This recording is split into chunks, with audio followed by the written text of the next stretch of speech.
मैं Vijay Kumar jewellers and Sarafa association Char Kaman की ओर से यहाँ पधारे हुए कैंडल मार्च में हजारों लोगों का धन्यवाद करता हूँ। ये कैंडल मार्च क्यों निकाला गया है? ये सेंट्रल में मोदी सरकार ने जो अभी फाइनेंशियल बजट के अंदर वित्त मंत्री अरुण जेटली द्वारा गोल्ड ज्वेलरी के ऊपर 1% एक्साइज ड्यूटी लगाई गई है, उसके अगेंस्ट में हम लोग ये प्रोटेस्ट मार्च निकाल रहे हैं। आज 11 दिन हो गए, सभी कारोबारी अपने व्यापार बंद करके, छोटे छोटे सुनार लोग, छोटे छोटे पॉलिश वाले, कारीगर, व्यापारी, सभी लोग अपने अपनी दुकानें कारोबार बंद करके रोड पर उतरे हुए हैं। मैं मोदी सरकार से रिक्वेस्ट करता हूं, वित्त मंत्री जी से हाथ जोड़ के विनती करता हूं, इस एक्साइज के कानून को वापस लेकर हमारे रोजगार को वापस चालू करें। लाखों करोड़ों की संख्या में इस रोजगार गोल्ड ज्वेलरी से लोग जुड़े हुए हैं। करोड़ों लोगों को हम रोजगार देते हैं, करोड़ों लोगों को ये इंडस्ट्री, गोल्ड ज्वेलरी इंडस्ट्री रोजगार देती है। आप ये कानून ला करके वापस से रोजगार बंद करना चाहते हैं। एक तरफ आप कहते हैं हिंदुस्तान में बेरोजगारी बढ़ रही है, हम बेरोजगारी बढ़ाएंगे, बेरोजगारी को खत्म करेंगे, और वापस ये कानून ला के आप बेरोजगारी बढ़ा रहे हैं। मैं आपसे फिर विनती करता हूं,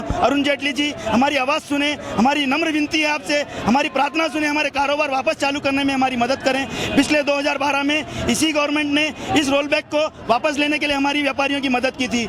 सुषमा स्वराज जी, अरुण जेटली जी, यशवंत सिन्हा जी ने हमारी आवाज पार्लियामेंट में उठाई थी। इसी गवर्नमेंट ने इस साल वापस से ये कानून ला दिया है। ऐसा क्या होगा 3 साल में आपकी सोच में बदलाव आ गया? कृपया करके हम चाहते हैं 1% आपको टैक्स चाहिए, आप टैक्स किसी भी रूप में लें, व्यापारी टैक्स देने के लिए कभी पीछे नहीं हटेगा। हम चाहते हैं ये एक्साइज का काला कानून, इंस्पेक्टर राज हम पर न थोपा जाए, छोटे छोटे कारोबारियों को न परेशान किया जाए, वो सुसाइड करने पर मजबूर न हो। कितने समय से बैठे हुए हैं? हम 11 दिन हो गए हैं, दुकानें बंद हैं, अपने अपने व्यापार बंद हैं, हंगर स्ट्राइक पर बैठे हैं, भूख हड़ताल पे बैठे हैं। आज कैंडल मार्च निकाला गया है। अगर हमारी आवाज नहीं सुनी जाती है, 17 तारीख को दिल्ली में रामलीला मैदान में लाखों की संख्या में हिंदुस्तान के कोने कोने से लोग आ रहे हैं, उनकी रैली देख करके शायद उनकी आवाज, हमारी आवाज उन तक पहुंचेगी। Vijay Kumar Agarwal, jewellers and Sarafa association Char Kaman, Hyderabad.